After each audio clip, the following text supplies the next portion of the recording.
você é uma bênção. Quem sabe na sua vida você está ouvindo muita zoada, muito barulho, muita confusão e não vem de forma nítida as respostas que você tanto busca. Olha, nessa interferência que muitas vezes deve estar acontecendo, esse barulho, pare um pouco e deixa a serenidade chegar no seu coração. Como você pode fazer isso? Lendo a Bíblia.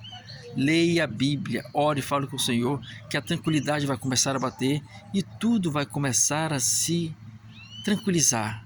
E esse barulho que de certa forma, que é a confusão, a dúvida, a incerteza que está na sua mente, vai começar a se dissipar, porque são escuridões que aparecem e quando chega a luz da palavra, tudo se resplandece e fica mais claro. Leia a Bíblia. Deus é contigo e lembre-se, Jesus está voltando. Prepara-te.